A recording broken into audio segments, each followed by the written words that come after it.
Posbindu RW 6 Mentari. Yes, yes, yes. Menurut Bapak dan Ibu, ngorok itu penyakit atau bukan? Fakultas Kedokteran yang dibawahi oleh Pak Firly, Dr. Firly. Juga selamat datang narasumber kita, pembicara kita. Selamat datang Dr. Titis, spesialis paru juga, ya, yang akan memberikan edukasi terhadap kita, terutama saya sebagai perokok, Pak Haji sebagai perokok. Jam 8 kita undang, setengah 8 itu sudah pada beramai-ramai, kumpul. Tapi kali ini saya akuin saya yang salah, minta maaf. Publikasinya adalah tentang merokok. Saya pikir orangnya seperti saya semua gitu, legowo gitu, terima. Ternyata warga kita masih belum. Oke, saya pikir itu aja perkenalan dari kami. Dan waktunya Pak Firly mungkin saya serahkan langsung ke Dokter Titis. Dokter Titis. Ke dokter langsung. Silakan dokter. Pagi-pagi langsung kegiatannya terima telepon terapi pasien-pasien merokok.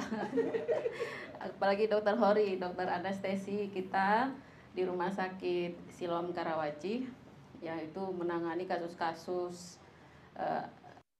merokok dalam jangka panjang ya. Kita lihat dokter Hori itu 24 jam, 7 hari seminggu, 30 hari sebulan, 360 setahun.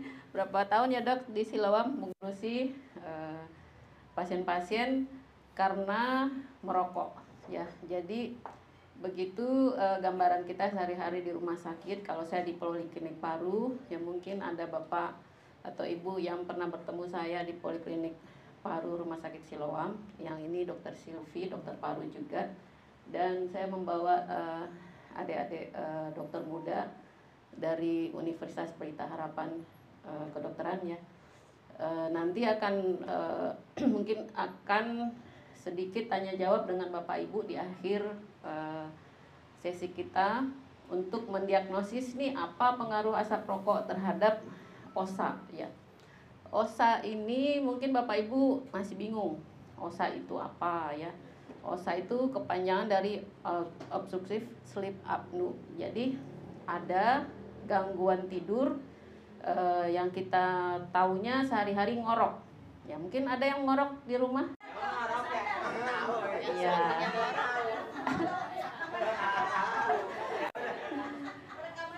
Ya kalau nggak ngerti ngorok, mendengkur ya. Ada yang mendengkur tidurnya?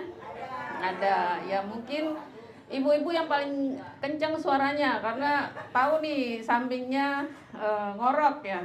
Lihat suaminya, teman tidurnya ngorok ya. Ya ditanya ibunya. Walaupun dari penelitian ya, laki-laki itu lebih banyak mengorok dibandingkan perempuan. Tapi perempuan pun ada, pengorok itu tetap ditemukan. Ya banyak ya bapak yang ngomong, yang ada suara pasti istrinya ngorok.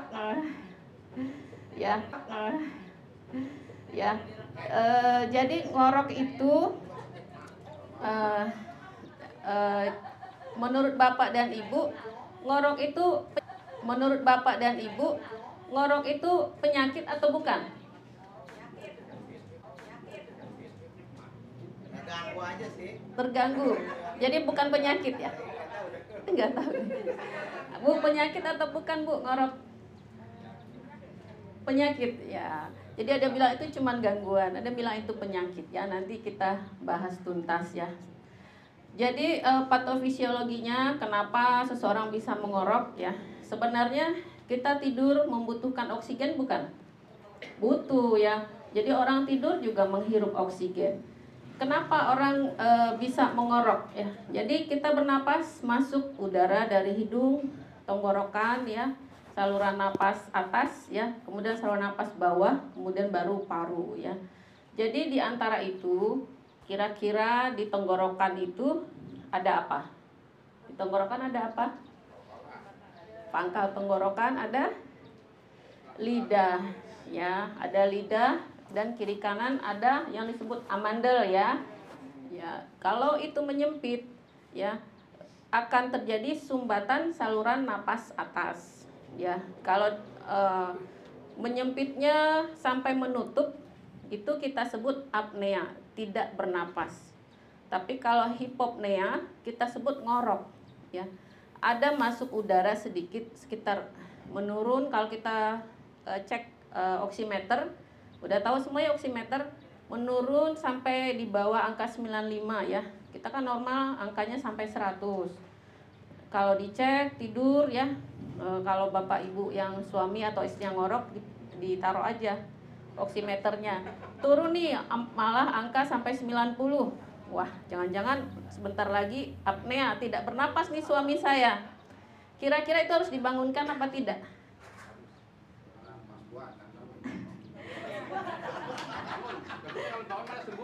Kalau nggak bangun, Disuruh geser aja, suruh geser. iya, itu salah satu ya. Kalau dibiarkan tidak bernapas lebih dari 10 detik, akibatnya oksigen ke kepala tidak nyampe.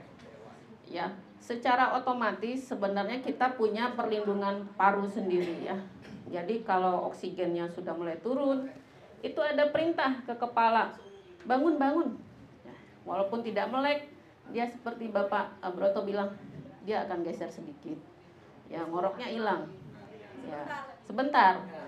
Habis itu ngorok lagi. Ya. Jadi kalau ada pemeriksaan ya, kita punya sleep test ya. Nanti kalau sleep test itu dipasang alat-alat rekam napas, rekam jantung, rekam oksigen ya. Berapa kali dalam hitungan 1 jam ya, bisa 15 kali hal itu terjadi atau lebih, itu sudah disebut OSA berat.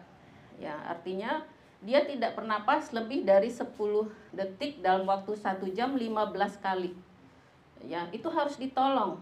Ya, jadi ini adalah penyakit. Ya, nanti Bapak Ibu kita akan lakukan tanya jawab ya. Mau ditanya jawab sama dokter muda? Ya, didiagnosis ya apakah Bapak Ibu menderita yang namanya OSA atau tidak.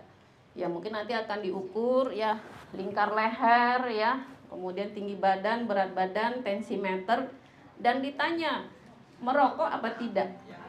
Ya, kalau yang tidak merokok ditanya apakah di rumah ada yang merokok, suaminya, anaknya ya. Nanti akan lengkap di akhir acara, bisa berkonsultasi lagi ke kita ya, apakah Bapak Ibu harus ada tindak lanjut ya. Karena kalau memang nanti terdiagnosa secara anamnesis ya, secara tanya jawab, oh ini benar Pak, udah mengarah nih ya, silakan datang ke rumah sakit manapun ya, untuk memperjelas ini OSA-nya ringan, sedang atau berat ya. Sleep apnea-nya ringan, sedang atau berat. Ngoroknya ringan, sedang atau berat, dan harus ditolong ya, karena ada terapi untuk kasus tersebut ya. Jadi jangan dibiarkan ya lama-lama suaminya ngorok, diemin, tinggal didorong dikit hilang ngoroknya. Jangan dibikin berlarut-larut. Karena kalau itu dibiarkan, mungkin tadinya ringan, akan naik derajatnya jadi sedang, akan naik derajatnya jadi berat. Oke. Kemudian dengkur ya, mengorok. Kemudian disaksikan, misalnya Bapak nggak ngaku, saya nggak ngorok. Terus istrinya langsung bilang, kamu ngorok. Enggak ngorok ya. Kalau sekarang ada HP bisa direkam ya, lo ngorok nih, bukti. Ya, itu disaksikan namanya ya. Kalau dia merasa tidak ngorok, ya mungkin sudah kebiasaan ya, disaksikan artinya teman hidupnya, istri atau suami menyaksikan, atau anak ya, atau cucu. Ngorok itu tidak hanya orang dewasa ya, anak-anak ada yang ngorok, ada ya, laki-laki perempuan juga ada. Jadi ngorok itu ada di semua umur ya. Jangan seneng ya dengar anak-anak mendengkur, seneng gitu, lucu gitu. Itu bukan lucu ya, itu adalah penyakit ya. Kemudian mungkin ada yang ngorok tiba-tiba merasa pas terbangun malam terbatuk, ya kayak ada kehabisan napas, gasping kita bilangnya. Ya kayak ada yang kurang ya. Yang kurang itu apa? Oksigen ya, karena kadarnya turun. Jadi dia mengambil oksigen seperti itu. Seperti orang habis tercebur ke laut ya, ke kolam renang, namanya gasping. Kemudian terbangun ya, mungkin tadi ada yang cuman ganti posisi. Ada juga yang terbangun ya, sampai dia duduk cari minum ya, atau jalan-jalan dulu ke depan atau merokok dulu. Ya, cari rokok nih, kebangun tengah malam. Kemudian akibatnya apa? Tidurnya tidak nyenyak. Ya, baru mau bermimpi ketemu siapa? Luna Maya. Waduh, kebangun lagi. Ya. Jadi dalam semalam bisa 2-3 kali terbangun dengan mimpi, ada yang mimpi senang, ada yang mimpi buruk ya, mimpi sampai dikejar-kejar, sampai dihimpit ya. Itu segala macam pengaruh osa ya, pengaruh ngorok. Kemudian gejala tidak hanya malam, siang pun si pasien itu akan mengeluhkan bangun paginya tidak segar ya. Pagi-pagi, aduh, diajak sama Pak Broto buat senam, males ngantuk. Ditelepon sama ibu-ibu, ayo pagi ini senam Jumat, ketemu dokter Titis, ketemu di balai RW ya, ngantuk ya. Itu kenapa? Bukan masalah dia tidak mau, karena memang ngantuk ya, tidak segar. Walaupun udah mandi nih, tetap aja ngantuk ya. Itu efek di pagi hari. Kemudian paginya juga sakit kepala, aduh, cari kopi dulu ya, karena sakit kepala rasanya pengen ngopi ya, udah ngantuk pengen ngopi. Itu efek dari obstruksi sleep apnea. Jadi efek ngorok yang berkepanjangan tengah malam, jadi pagi-pagi itu sakit kepala. Jadi nanti ibu sendiri bisa mendiagnosis keluarganya ya, udah pengalaman ngorok, pagi-pagi nyari ngopi, pagi-pagi disuruh kerja ngantuk, disuruh ketemu di balai ngantuk ya. Ini jangan-jangan nih udah ada nih osa nih di keluarga saya ya. Kemudian tenggorokannya sakit ya, kering. Kenapa ya? Itu mulutnya rata-rata nganga ya. Kalau ngorok tuh malam nganga ya. Keluar masuknya bukan dari hidung. Kalau hidung, kita kan punya bulu hidung ya untuk kelembapan udara yang masuk. Tapi kalau nganga ya, keluar masuknya itu udara keluar masuk lewat mulut ya, itu membuat ini rasanya terbakar ya. Jadi nggak nyaman banget tenggorokannya. Apalagi tambah lagi merokok, tambah rasa terbakar. Kemudian lesu aja sepanjang hari ya, karena tengah malam bisa terbangun 3-4 kali, siangnya jadi ngantuk ya. Apalagi nih yang nyetir, bapak ya mau ke kerja, berhenti dulu di rest area, mau tidur sebentar 5 menit, ada nggak seperti itu? Iya. Terus kalau yang lebih ekstrim, ada yang sering kecelakaan, hampir nyerempet, atau udah pernah kecelakaan, tiba-tiba silap gitu, ada yang blank gitu ya. Itu bukan stroke ya, tapi itu akibat dari rasa mengantuk yang tidak ditertahankan lagi ya. Jadi bahaya sekali efek dari ngorok yang tidak terobati ya. Jadi mulailah mendiagnosa keluarga, diri sendiri ya, teman tidur, ini ngorok apa tidak.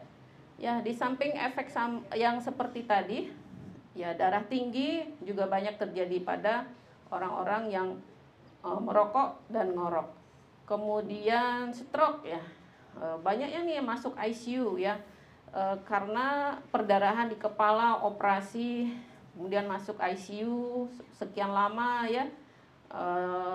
Kemudian harus fisioterapi, susah dibantu jalan lagi, tidak bisa senam seperti tadi lagi ya. Jangan sampai keluarga di lingkungan kita mengalami hal-hal seperti itu ya. Jadi kira-kira kenapa nih asap rokok bisa bikin memperberat osak? Ada yang tahu?